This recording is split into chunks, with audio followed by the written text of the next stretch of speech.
Buenas noches. El presidente Ollanta Humala escogió un momento muy calculado para negar el indulto a Alberto Fujimori, horas antes del partido con Ecuador. Obviamente, si el Perú obtiene un triunfo, todo el mundo se olvidará de este tema, por lo menos durante unas horas o días. Bueno, el tema comenzó con un anuncio, una conferencia de prensa convocada por el ministro de Justicia, el doctor Figalo, que en esencia dijo esto.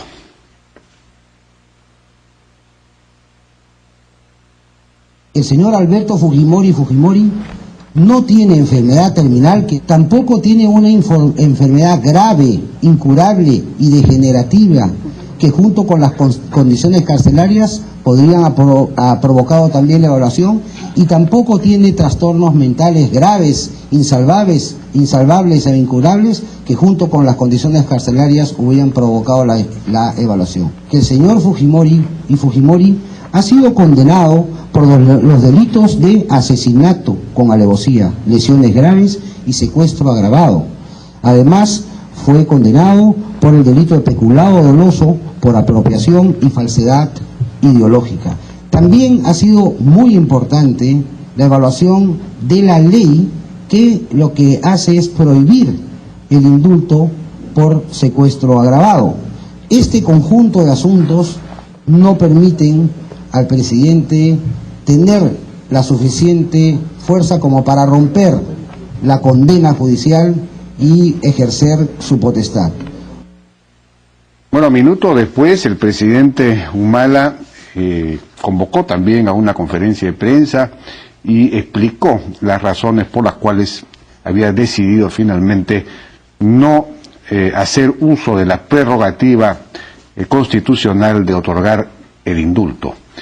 Esto fue lo que dijo. Después de haber recibido el informe de la Comisión de Gracias Presidenciales, haber estudiado todo el procedimiento, los antecedentes históricos, jurídicos de lo que es el indulto humanitario, después de haber estudiado todas las entrevistas que se han realizado, las visitas que se han realizado, las respuestas del solicitante, después de haber valorado también el concepto de lo que es el arrepentimiento, más aún cuando se trata de delitos probados de corrupción y delitos probados en contra de los derechos humanos. Habiendo leído las entrevistas, habiendo analizado las entrevistas de los médicos, habiendo conversado con el mismo ministro de Justicia, he llegado a la conclusión y he tomado la decisión hoy día en la mañana de aceptar la recomendación que por unanimidad ha dado la Comisión de Gracias Presidenciales, y por lo tanto ellos no han recomendado la dación del indulto, y por lo tanto he aceptado esas recomendaciones y me he abstenido de utilizar mi facultad constitucional de otorgar el indulto. Adicionalmente a esto, he dispuesto que se tomen las medidas pertinentes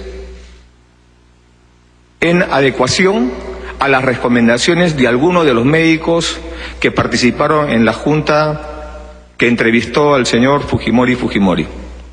He aceptado las recomendaciones de la Comisión de Gracias Presidenciales porque me parecen sensatas, me parecen lógicas, me parece que se apegan a la verdad y a la justicia. He señalado y vuelvo a reiterar que también he analizado y he valorado el concepto del arrepentimiento. Más aún, vuelvo a repetir, cuando los delitos probados son de corrupción y de violación a los derechos humanos. Sin embargo, también quiero señalar de que he dispuesto una serie de medidas para atender los requerimientos propios de una persona con edad avanzada. Yo las invoco a que no hagan de esto una cantera o no politicen el tema, porque hay una familia detrás.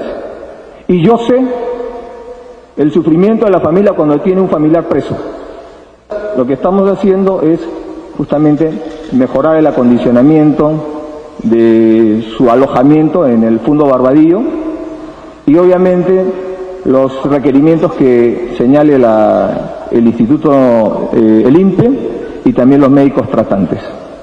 Ya la defensa de Alberto Fujimori ha manifestado que esto en realidad representa una burla, porque fue usted quien en primer término abrió la posibilidad de que se abriera todo este proceso de solicitud de indulto humanitario.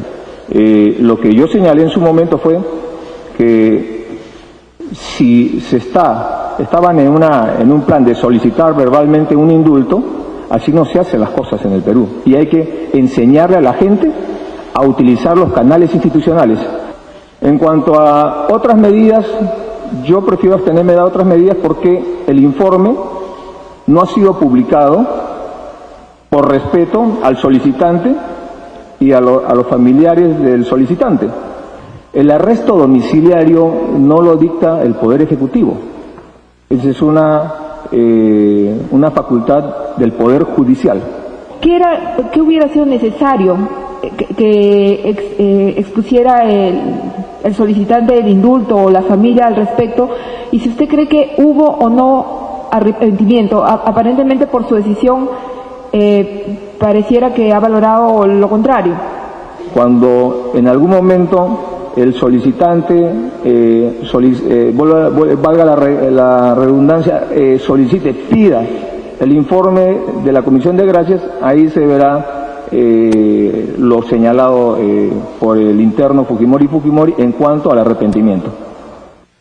Bueno, respecto al tema del del secuestro agravado como impedimento para otorgar el indulto, hay una discusión. El doctor César Azabache, por ejemplo, sostiene que no hay ninguna prohibición legal al otorgamiento de una gracia presidencial, que es un derecho constitucional del presidente de la República. El doctor Nakazaki también opinó sobre esta decisión presidencial. Escuchemos. La Junta Médica señaló que para que las enfermedades puedan ser de alguna manera controladas había que adoptar una serie de medidas de salud. Yo descarto lo que se especuló hace un momento o hace unos días en el sentido de que podía ser derivado a otro penal. Acá de lo que se trata es que las condiciones carcelarias de hoy día no son suficientes para curarlo. Por eso es pronóstico reservado. Permítanme poner un ejemplo. Si hay una infección y yo estoy en medio de la suciedad, el médico dirá pronóstico reservado. Decirle no al indulto humanitario es decirle a Alberto Fujimori, muérete en la cárcel, porque tiene 25 años de condena y tiene 75 años y tiene 7 años de pena. Hay que saber sumar, no hay que ser orador. Así que esa frase política, que yo no voy a dejar que nadie se muera en la cárcel, decirle no al indulto humanitario con amistad, no es cierto. Pero eso viene desde la... Alberto Fujimori no fue condenado por delito de lesa humanidad y en el Perú nadie ha sido condenado por delito de lesa humanidad. La lesa humanidad en el Perú no se utiliza como una categoría de delito, sino en todo caso como circunstancia agravante de la pena. Está condenado por homicidio común. Y segundo, el indulto humanitario procede respecto a cualquier delito, porque el indulto humanitario es una forma de cumplir un compromiso internacional que tiene el Perú y los países civilizados. Bien, vamos a ir a una pausa y regresamos con las reacciones de los políticos de distintos partidos y luego vamos a estar con el congresista de Fuerza Popular fujimorista Héctor Becerril para comentar todo esto, y finalmente con Marisol Pérez Tello, presidenta de la Comisión de Justicia, para hablar de un proyecto de ley aprobado en la Comisión de Justicia que modifica el Código Penal en temas vinculados a la lucha contra la inseguridad. Regresamos. Nuevo LG Optimus G. Pídelo hoy en Claro. Cuenta en el último año respecto de este tema. Adelante.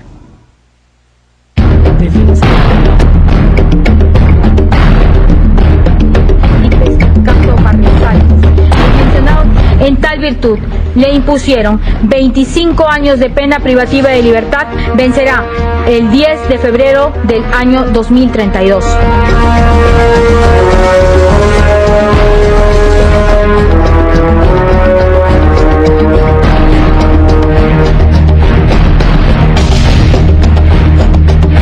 Este tema no hay nada escrito, no hemos recibido nada, por lo tanto no está en la agenda del gobierno en este momento. El equipo Fujimori ha dicho que la próxima semana va a presentar el pedido.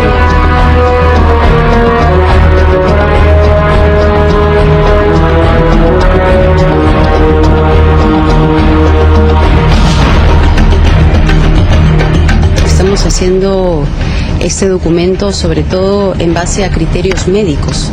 Hemos conseguido todas las patologías, el documento de toda la historial clínica de mi padre.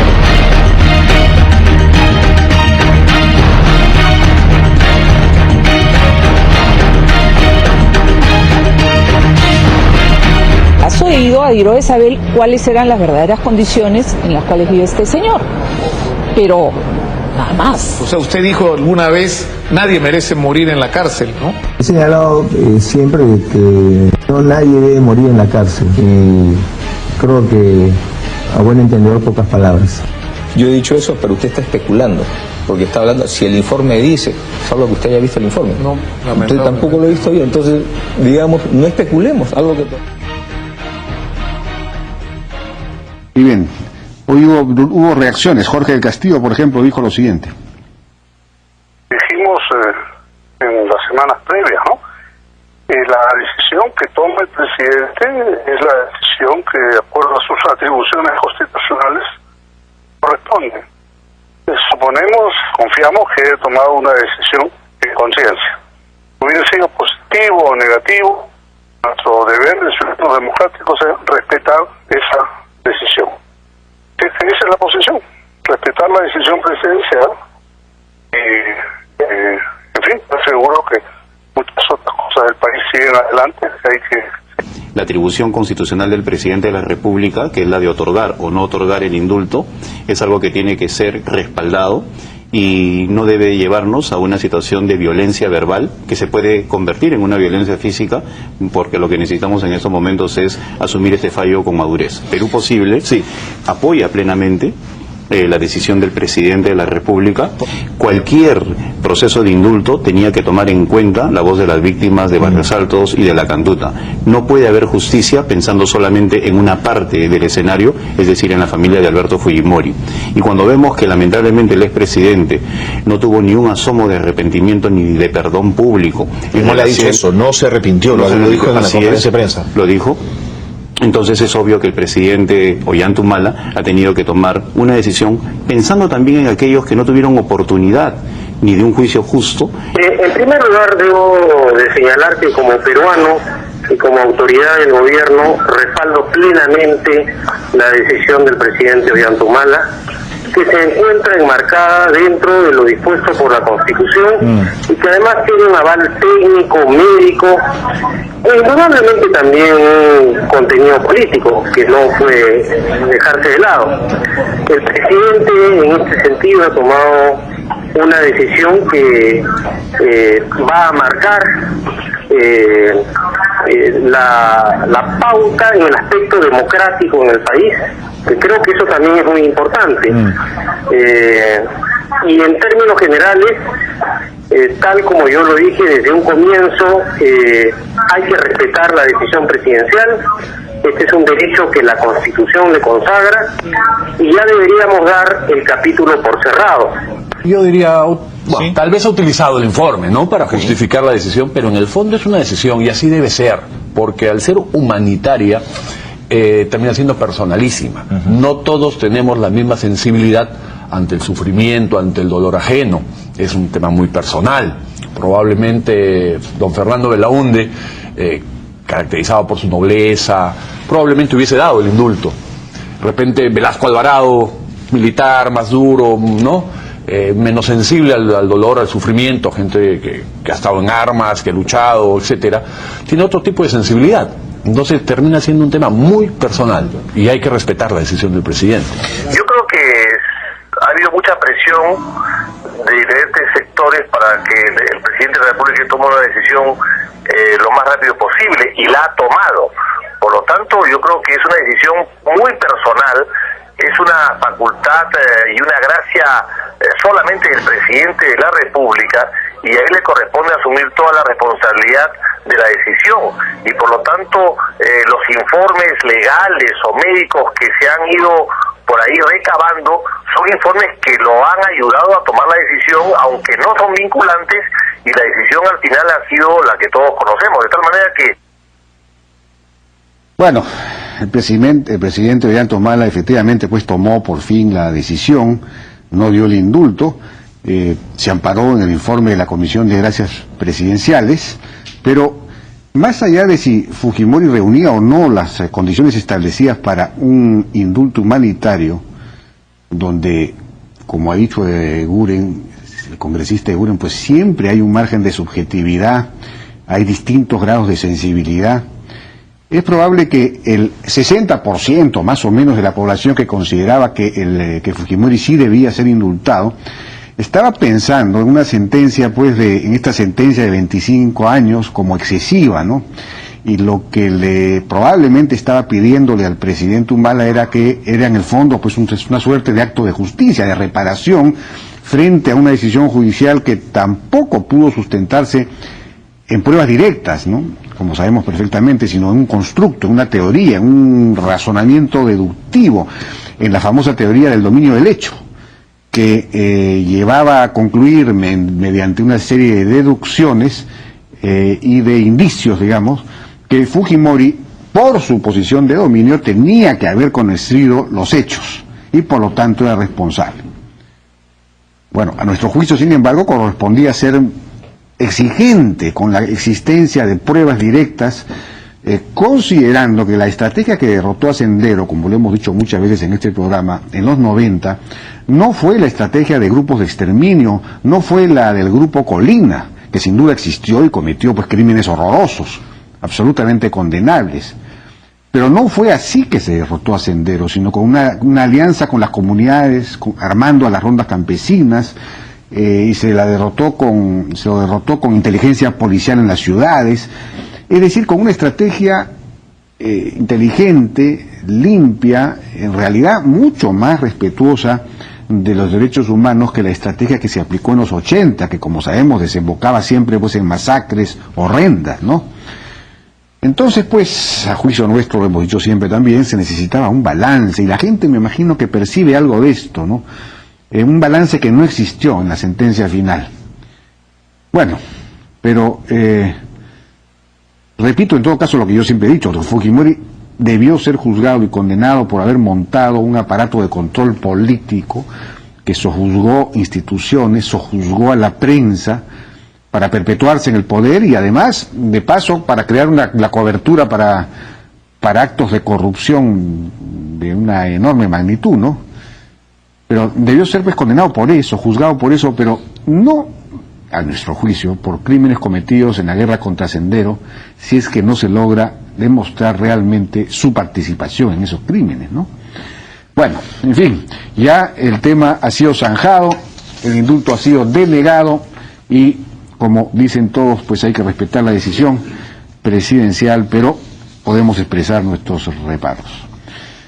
Vamos a ir a una pausa y regresamos con Héctor Becerril, vocero de Fuerza Popular. Congresista, ¿cómo está? Buenas noches. ¿Cómo le va? ¿Qué tal? Buenas noches. Bueno, ¿cuál es brevemente su reacción frente a la denegatoria del indulto? Indignación, frustración, porque hoy día se ha confinado a morir en la cárcel al expresidente Alberto Fujimori, un hombre que salvó al país, un hombre que hizo viable a este país, un hombre que combatió el terrorismo y que ahora debe ser pues un día de grata recordación para todos aquellos terroristas que quisieron acabar con este país. Ahora, el presidente Humala ha dicho que una de las cosas que él ha valorado es el tema del arrepentimiento, el concepto del arrepentimiento. Ha dicho dando a entender o sugiriendo que Alberto Fujimori no se ha arrepentido por sus crímenes y por esa razón también no lo indultaría. ¿Cuál es su reacción frente a eso? Que entre los requisitos para el indulto humanitario no existe el tema de la valoración del arrepentimiento. Es un tema subjetivo, en base a que se puede calificar más arrepentido o menos arrepentido. Acá lo que hay que ser claros es que... Aparentemente hubo una entrevista cuando la comisión lo ha entrevistado, y en el informe constaría eso, no lo sé, lo insinuó también el presidente Humala, ¿no? Y que no se ha dado a conocer el informe, pero quienes puedan tener acceso a él sabrán de lo que estoy hablando, una cosa así. Sí, yo creo que en el proceso mismo del juicio, Alberto Fujimori pidió perdón al país, y creo yo que a pesar que fue la persona, el único que tuvo la valentía, el coraje, y tuvo la política de Estado para poder en realidad combatir al terrorismo, combatir la hiperinflación, combatir y hacer la paz externa, es decir, viabilizó al país. Y no es posible que ahora, después de 8 meses, de que el mismo presidente Ollanta Humala haya pedido que le soliciten el indulto, que inhumano, para al final decir que no. Yo me imagino que el expresidente Fujimori ante esa entrevista debe haber respondido: oiga, yo no soy responsable de esos crímenes, yo no los conocía, yo cómo puedo arrepentirme de algo en lo que yo no he participado. Claro, se le puede replicar: oiga, pero usted sabía que existía o no sabía que existía ese grupo, el Grupo Colina. Y claro, quizás en el proceso faltaron pruebas directas de que él haya conocido por lo menos o autorizado esos hechos mismos, ¿no? Los presidentes son responsables políticos, pero ellos no pueden, jamás se ha demostrado que él mandó a asesinar a alguien o cogió un arma. Igual pasó en el gobierno de Belaúnde, en el gobierno de Dan García, en el gobierno de Toledo. Son hechos inevitables. Y acá, en la lucha armada contra el terror, sí, pues hubieron excesos, los cuales lamentamos, pero eso no está demostrado que el expresidente Alberto Fujimori haya ordenado o haya actuado directamente. Por lo tanto, acá hubo una persecución política más que un tema de justicia. Ahora, hubo una, gran demostración, de acuerdo a la doctrina del dominio del hecho, ¿no es cierto?, y de autoría inmediata. Es decir, si bien no se han encontrado pruebas directas, se habría demostrado que él estaba en una posición tal que conocía los hechos. Eso es un poco lo que sea el argumento, digamos, ¿no?, del juicio. Pero yo nunca he encontrado una refutación jurídica a ese argumento de los abogados fujimoristas. Es una cosa que siempre me ha llamado la atención, ¿no? Salvo el señor Nakazaki, que fracasó pues en el juicio. Es que la autoría inmediata nunca existió y nunca fue probada en realidad. También, por ejemplo, se habla mucho el tema de crímenes de lesa humanidad. Sin embargo, acá hay que aclarar que los hechos que se le imputan a Alberto Fujimori fueron en los años 91 y 92, y recién en el año 2001 el Perú se adscribe a este estatuto de Roma, donde recién ahí aparece por primera vez la Corte Penal Internacional de La Haya, el tema de el crimen de lesa humanidad. O sea, por lo tanto, nuestros enemigos políticos, los que nunca han perdonado a Alberto Fujimori, la clase política, que él venga con una nueva forma pragmática de gobernar y hacer las cosas como tienen que hacerse, sin demagogias, cosas tangibles, no perdonan pues a Alberto Fujimori estos hechos, ¿no? Ahora, ¿cuál va a ser la, posición de la bancada fujimorista en el Congreso? ¿Van a radicalizar su oposición?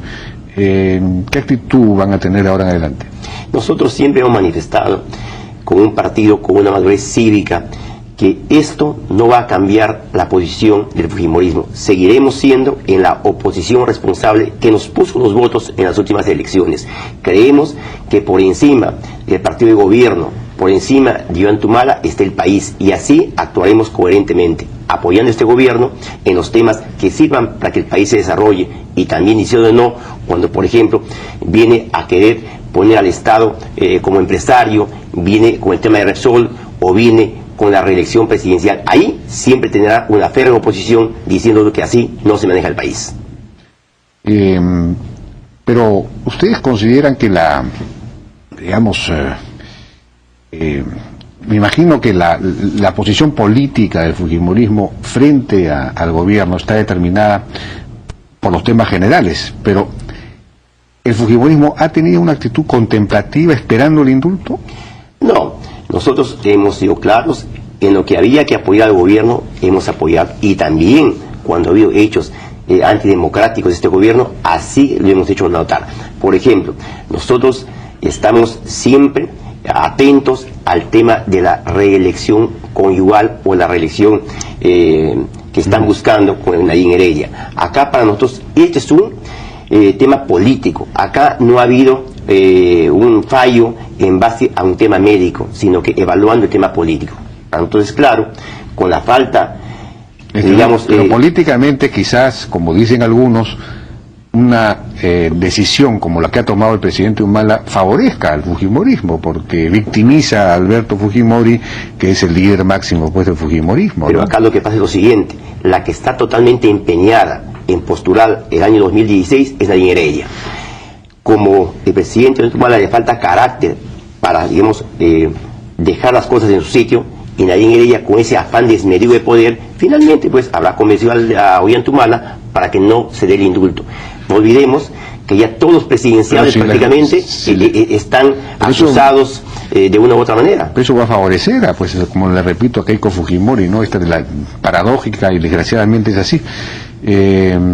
Pero desgraciado y felizmente al mismo tiempo, desde el punto de vista político. Creo que queda mal en realidad que ese cálculo político de Ollanta Humala. Acá por encima de todas las cosas está nuestro líder histórico Alberto Fujimori, quien, por la edad que tiene, por todos los males que le aquejan, que esto no es cuento, 5 veces operado de cáncer, con hipertensión severa, con una depresión profunda, con tendencias suicidas, con problemas de varices y otro tipo de enfermedades, creemos, y a la edad que tiene, y por el hecho de lo que hizo por el país, sí merecía una poco de sensibilidad de Ollanta Humala, que hubiera sido muy bueno este indulto. ¿Por qué no plantean, ya para terminar, en el Congreso un proyecto de ley para considerar dentro de las variantes, digamos, del indulto? Porque el presidente, de las gracias presidenciales, digamos, el presidente puede indultar, puede conmutar la pena, pero también debería poder disponer el arresto domiciliario, por ejemplo, y eso desgraciadamente no lo puede hacer.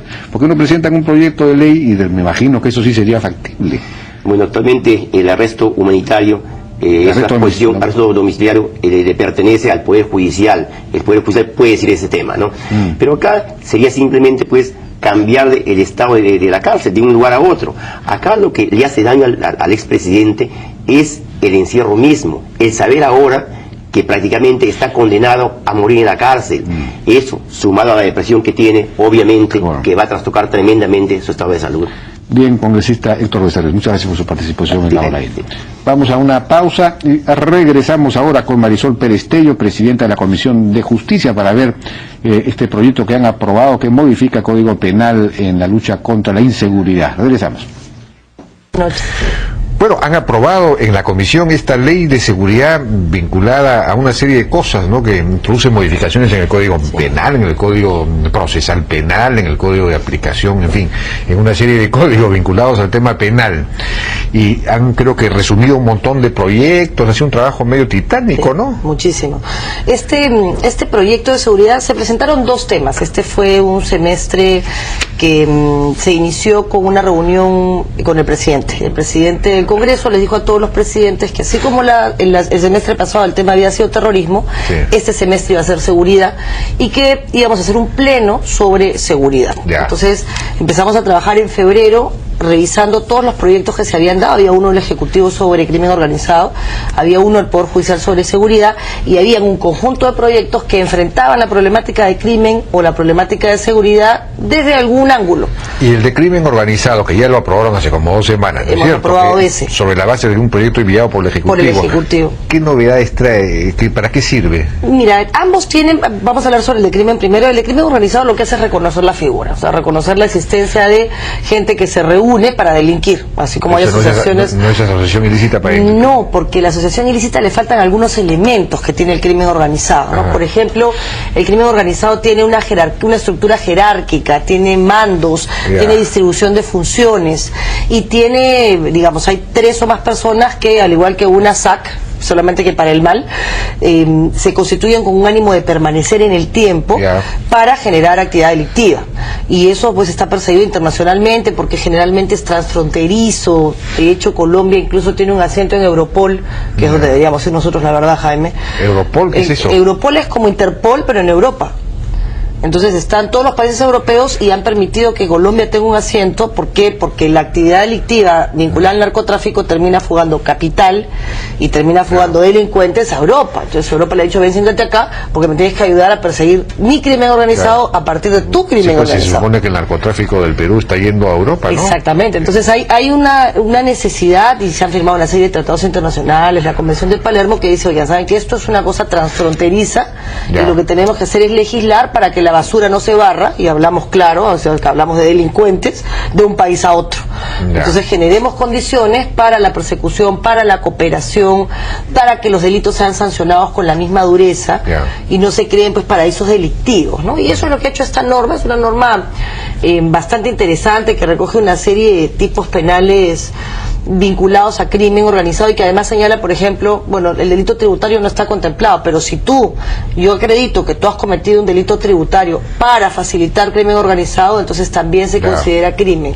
¿Crimen organizado es narcotráfico? Bueno, están varias cosas, ¿no? Extorsión, estafa, cuando lo haces, digamos, cuando organizas todo un aparato para cometer este tipo de delito, entonces adquieres expertiza y pues una especialidad. Las bandas, por ejemplo, la banda de asaltantes, eso es crimen organizado. Cuando no se organizan para un asalto, sino que están permanentemente como una empresa. La empresa del delito.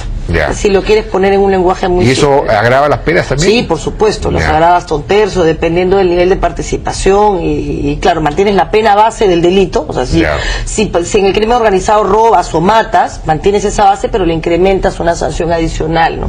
Para eso se está facilitando el tema de la persecución penal y adelantando el Código Procesal y creando esta sala penal nacional que hoy existe desde el punto de vista administrativo, sería la encargada, porque el crimen organizado, por ejemplo, es la minería ilegal.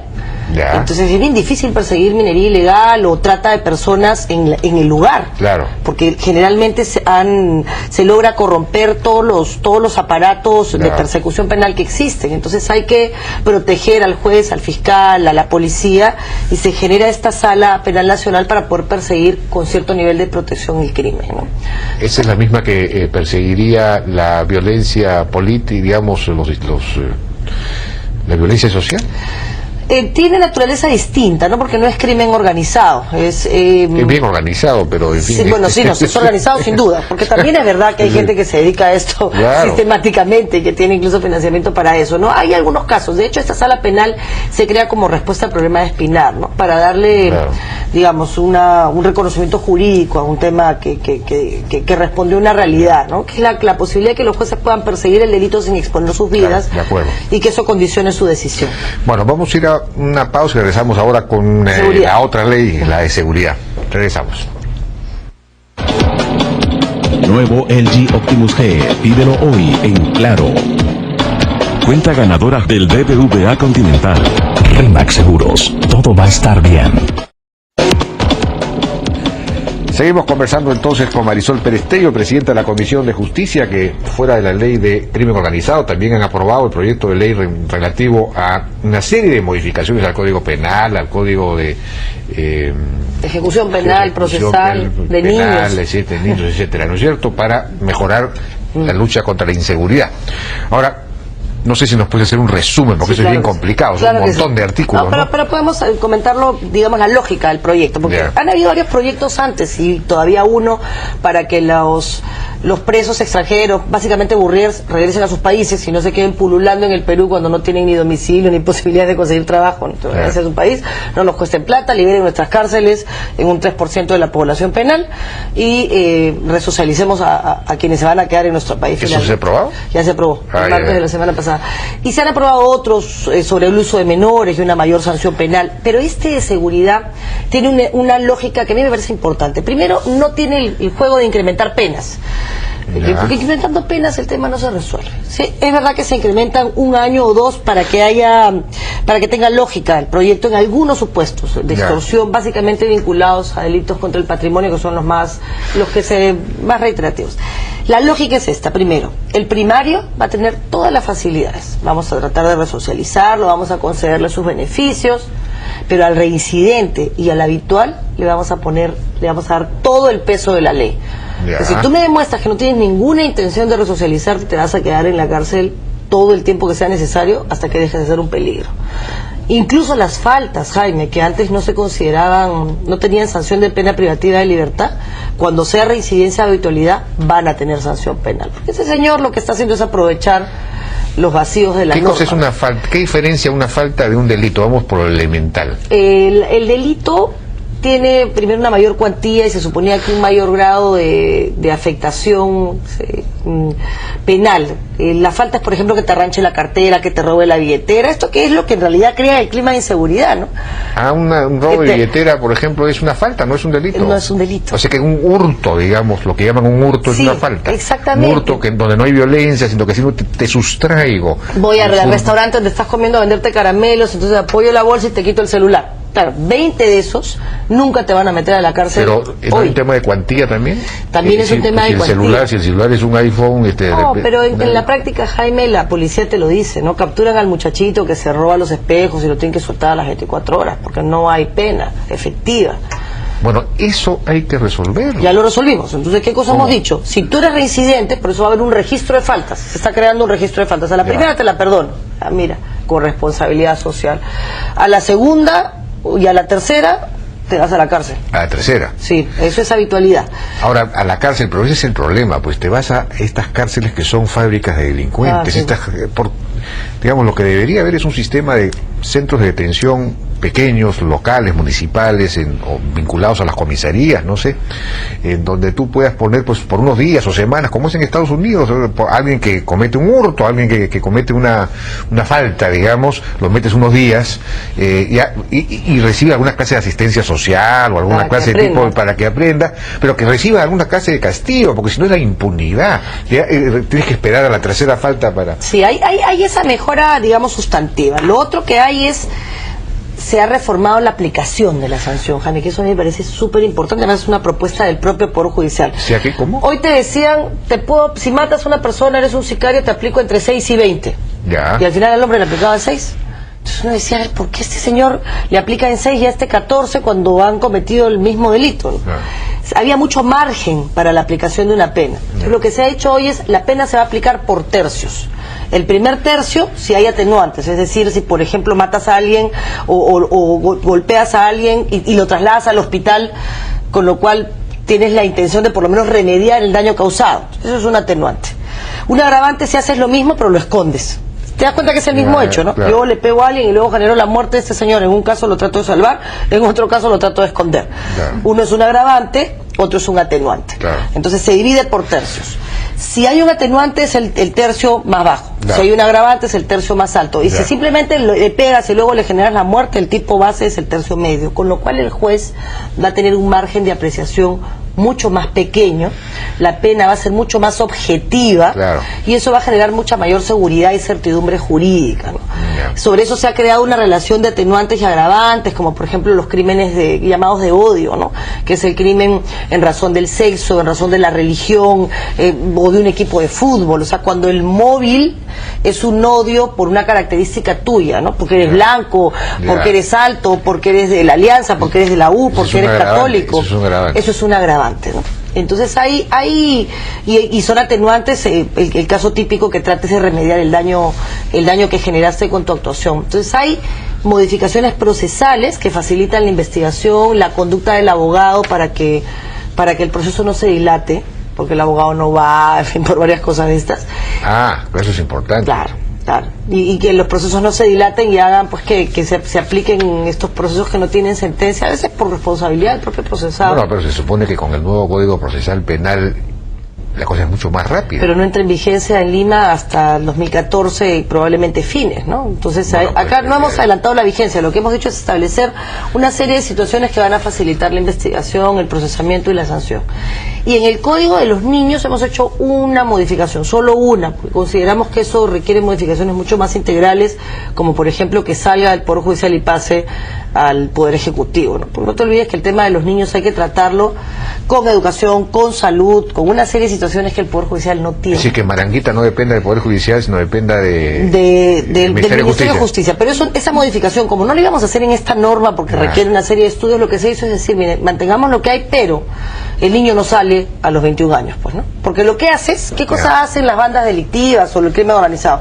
A ver, este chico de 17 años le ofrezco $200,000 y digo, mira, mata a este señor, que de todas maneras vas a salir a los 24, porque te puedo aplicar 6 años a los 21. Te puedo aplicar 6 años, pero antes el código decía que a los 21 te dejaba en libertad. Lo que hemos dicho es decir, no, te quedas los 6 años. ¿Y 6 años nada más por un asesinato a sangre fría? A los menores de edad tienen un tratamiento especial que supone que el Estado asume una responsabilidad, lo que no significa, Jaime, que no tenga que haber de parte del Estado un seguimiento, ¿no? No hay ahora, lamentablemente, la capacidad de saber cuántos niños que estuvieron en un centro de detención terminan en un penal, ¿no? Auméntalo por lo menos a 8 años para realmente disuadir a que no, como tú dices, las bandas los usan a los menores porque saben que van a salir rápido. Pero es que eso se suma, no solamente la mayor sanción en la práctica, porque antes existía la sanción pero se suspendía a los 21, ahora no se suspende, sino que el que lo usa es considerado, por usar al menor, un agravante y se le aumenta 1/3 de la pena. Entonces disuades al que usa al menor y disuades al menor. Entonces se ha aplicado este doble rasero. Hay que informar a las bandas. Pero por supuesto. Hay que informar a las bandas. Bueno, tú ya estás informando. Si usted usa a un menor para cometer un delito, va a irse a la cárcel con 1/3 más de la pena que le hubieran aplicado normalmente, y el menor se va a quedar los 6 años que hubieran correspondido y que antes no se aplicaban. Entonces hay una serie de modificaciones. Tiene varias ventajas, Jaime. Va a ser inmediato. Es una cosa de largo plazo. En el corto plazo vas a tener resultados en la aplicación de las sanciones y en los procesos. Esto no va a resolver el problema de la inseguridad, Jaime, sin duda, pero es una herramienta jurídica para que por lo menos se pueda perseguir mejor el delito, las faltas. Ahí estoy viendo que hay una respecto a las armas de fuego artesanales que han sido incluidas dentro de la, digamos, fabricación, suministro o tenencia de materiales peligrosos. Eso es un delito, digamos, tener armas de fuego artesanales. Es decir, esto es para las armas de hechizo. Penales, ¿no? Si te vas a los penales, por ejemplo, ¿no? Por ejemplo, hacen armas de las cosas más increíbles, ¿no? Pero, por ejemplo, las rondas, las comunidades que tienen sus armas... Lo que pasa es que eso supone que hay una condición ahí, que es que sea ilegítimo o ilegal el uso de esa arma. O sea, nos referimos específicamente en los penales, por ejemplo, e incluso en los centros de atención de menores, con la cosita del baño, no sé cómo se llama, la pulen hasta que la convierten en un punzón. Entonces hay en la práctica una habilidad manual para convertir en arma cosas que utilizamos en la cotidianidad que no han tenido sanción, los famosos verduguillos, ¿no? Claro. Y en el tema de la extorsión veo que se ha incluido el tema de esta extorsión que se hace en las obras. Eso me parece que es una propuesta muy interesante. La propuesta, además, era única, solamente había una propuesta en ese sentido, en el tema de construcción civil. Porque en la práctica, con el debido respeto que me merecen todos los que no están incorporados y que se dañan con la conducta de algunos, se genera pues extorsión a los constructores, ¿no? Me contratas este grupo, no te dejo trabajar. Entonces se está sancionando terrible ese tipo de conductas.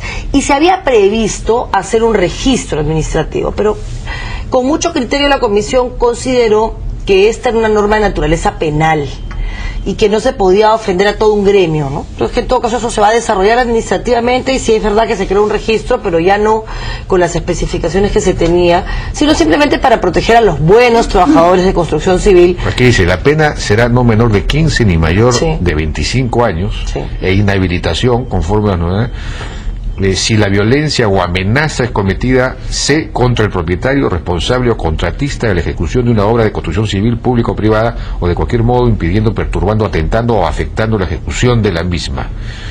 Esto es una cosa cotidiana. Sí, pues. Cotidiana, a la que había que ponerle coto.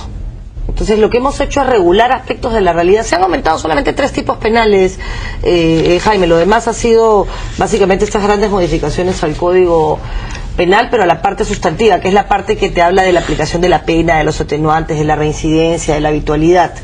Lo que se ha hecho es crear esta figura dentro de la extorsión, que incorpora a los trabajadores de construcción civil, una figura nueva vinculada al disturbio, que había necesidad de establecerla, que no se debe confundir con lo que a veces se llama que no te permiten protestar y reclamar. No, tú no puedes generar disturbio que genere caos social o zozobra. Obviamente. Eso no se puede hacer, no puede protestar, hacer pero una había huelga. el delito de disturbio, ahora que... Lo que se ha hecho es ajustar el tipo a la realidad. Lo que pasa es que, Jaime, esto es un poco como en el tema del terrorismo, ¿no?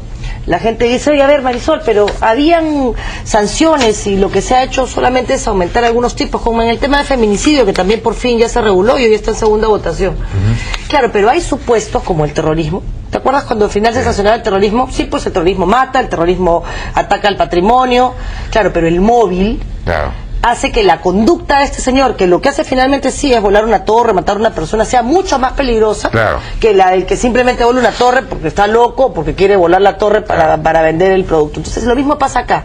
Acá el móvil del crimen organizado hace que lo que hace sea mucho más grave que solo robar. Porque el peligro de ellos no es ese delito, sino su existencia. Pero estamos hablando del disturbio. No, aquí también. O sea, aquí cuando tú organizas un grupo para generar zozobra, no solo es la zozobra lo grave, es que este grupo permanentemente se va a trasladar para generar esa sensación a nivel de las comunidades y a nivel del país, ¿no? Y pero eso entonces, ¿cuál es el tipo y exactamente? ¿Cómo ha quedado? Ha quedado como disturbio y lo que sanciona es la conducta que genera zozobra en la población. No me acuerdo en ese momento del quantum de la pena, pero recoge lo que en la práctica sucede, ¿no? Que con una conducta reiterada tú puedes incluso no solo orientar inversiones, ¿no? que digamos puedes generar que la población tenga esta sensación de no poder salir a la calle, y eso creo que el Estado de Derecho tiene que regular esta realidad, para eso existe, no tiene ningún sentido. De acuerdo. Veo también que en el tema ya de ejecución, me imagino que es esto, penal, son aplicables a las faltas las disposiciones contenidas en el libro primero, etcétera. El punto 6 dice: la investigación está a cargo de la autoridad policial y el juzgamiento corresponde a los jueces de paz letrados o a los jueces de paz. Y si se ha incluido ahora los jueces de paz letrados o los jueces de paz pueden... Pero eso ya existía. Sí, eso ya existía. Pero aquí aparece como una especie de innovación. No, lo que pasa es que cuando tú haces el artículo final, cuando tú sancionabas la falta, hoy día tienes este proceso que te he señalado de una falta que sumada con otras se puede llegar a convertir incluso en un delito. Entonces tiene que haber una autoridad judicial, y aquí el juez de paz va a cumplir un rol inicial, pero si ya se convierte en delito, el asunto... ¿Él no va a poder establecer el delito? Sí, él va a poder establecer la sanción penal, claro. Ahora, a mí me parece que, mirándolo ya como ciudadana, Jaime, el derecho penal tenía que dar una respuesta que en la práctica ha dado, pero tenías que además darle al Poder Judicial como conjunto, ya no como individuos, un poco de respeto y respaldo. Pues lo que se ha hecho es que los jueces buenos, que hay muchísimos, hoy van a tener el criterio de objetividad para distinguirse de los malos. Entonces alguien le dirá, oye, pero tú ¿por qué has puesto 14 años? Bueno, porque es lo que corresponde. ¿Y por qué él puso 6? Porque te explique él, pues, ¿por qué puso 6? Pero yo voy a motivar, hoy tengo que exigirle que motive casi todas las actuaciones que lleva adelante. Con lo cual tú vas a poder premiar a los jueces que hacen bien su trabajo y sancionar a los que no lo hacen bien, ¿no? Luego se ha corregido en el crimen organizado los problemas del derecho premial, que era esto de la terminación anticipada del proceso, que son críticas que se habían dado al sistema procesal penal, ¿no? Entonces, no todos se van a poder acoger a eso. Por eso el reincidente y el habitual, es esta loquía general. Reincidente y habitual, todo el peso de la ley. Una cosa, el tema de los brazaletes electrónicos, ¿esto no entra dentro de esto? Lamentablemente no está regulado dentro de esta ley, ¿no? Nosotros estamos motivando e incentivando su uso desde las distintas comisiones. ¿Necesita ley? No necesitaría una ley. Considero que no necesitaría una norma en particular, o por lo menos no dentro de esta norma. Los temas han sido más administrativos, ¿no? Nosotros venimos haciendo la pregunta hace mucho tiempo. Eso en realidad es una una solución para deshacinar las cárceles. Y el famoso Código Procesal Penal, que está en aplicación ya en un montón de distritos judiciales, falta Lima, en fin, principalmente, y que parece que tiene resultados positivos, pero también hay quienes dicen que está facilitando la impunidad, etcétera. ¿Ha tenido alguna clase de modificación, de consideración en estas...? Se ha modificado lo que te decía el derecho penal premial, ¿no? O sea, lo que se critica del Código Procesal Penal es eso, que estas medidas de terminación anticipada del proceso o el principio de oportunidad, que hacen que una persona sentenciada pueda disminuir la sanción penal, aun cuando el delito sea muy grave, se eliminan para determinados delitos. ¿Cuál ha sido el criterio que se ha utilizado? Básicamente el del mayor peligrosidad y mayor repetición. Delitos contra el patrimonio es el más, y delitos contra la persona. Entonces nos hemos enfocado en esa realidad, ¿no? Ahora, yo quiero felicitar acá a la comisión. ¿Por qué, Jaime? Porque no hemos caído en la tentación populista de sobrepenalizar, sino que hemos tenido la capacidad como comisión de analizar toda la problemática y decir eso no va a resolver el problema, va a ser una aparente respuesta que no va a resolver el problema hoy. Enfoquemos el problema para que los resultados se vean en el corto plazo y haya un clima. Y me parece muy bien, efectivamente. Yo insisto en que falta una consideración para los que cometen faltas o delitos menores que puedan estar en centros de detención pequeños, locales, con penas, porque no es posible que tú te dejes esperar a tener 4 años para que recién te den una pena. Podrías tener, pues, estar un mes y poco a poco, y no sé. Que hay otro tipo de modales. Por ejemplo, se ha hablado mucho de que no se puede hacer trabajar a los presos. Ciertamente la OIT establece determinadas condiciones y requisitos y hay una protección, pero sí se puede generar algunas cárceles que tengan un trabajo técnico que pueda permitir que cuando el preso salga en libertad, primero sepa hacer algo, que no sea delinquir, y segundo pueda cumplir con este famoso 2x1, 7x1, y claro, ahí la condición es que la cárcel sea del Estado, no privada, ¿no? Pero bueno, no hay cárceles privadas en el Perú todavía, debieran haberlas, porque la condición es que debieran haberlas, porque hay una relación de dependencia con el Estado, no para estudiar, pero sí para que haya un trabajo, o sea, para que se considere, por ejemplo, una cárcel agraria o alguna cárcel de un trabajo concreto. Hay algunos requisitos para que esto se... Entonces lo que hay que hacer es buscar medidas imaginativas en un país que reclama mejores cárceles, mejores procesos de resocialización. Hay un programa extraordinario en Piura para jóvenes, para ya adultos, entre 19 y 21 años, por ejemplo. Lo que pasa es que es un programa que se aplica en un espacio muy pequeño, para un grupo muy pequeño, en el cual el chico empieza a estudiar a las 8 de la mañana y termina a las 5 de la tarde. Se levanta a las 6 de la mañana, hace ejercicios, limpia su cuarto, estudia. Si no ha terminado primaria o secundaria, se le prepara en un convenio con Fe y Alegría, se le enseña una carrera técnica. Entonces estos chicos, yo los he entrevistado, he podido reunirme con ellos, se generan a partir de eso una expectativa. O sea, la cárcel terminó siendo para ellos una oportunidad. Esto también depende del Poder Judicial. Depende de INPE. Esto ya son adultos, ¿no? Lo que pasa es que es un programa piloto que atiende solamente a un grupo pequeño, pero y replicarlo cuesta plata, pero hay que hacerlo. Pero hay que hacerlo. Bien. Hay que hacerlo. Marisol Pérez Tello, muchas gracias. Muchas gracias a ti. Felicitaciones por esta labor complicada. Esperemos que se apruebe en el Pleno y que funcione y sirva para nuestro país. Bueno, ya después de tanto trabajo tiene que aprobar en el Pleno, ¿no? Sí. Bueno, muchas gracias. Muchas gracias a ti. Vamos a una pausa, regresamos ahora con Hugo Díaz, miembro del Consejo Nacional de Educación, que acaba de publicar un libro. Regresamos.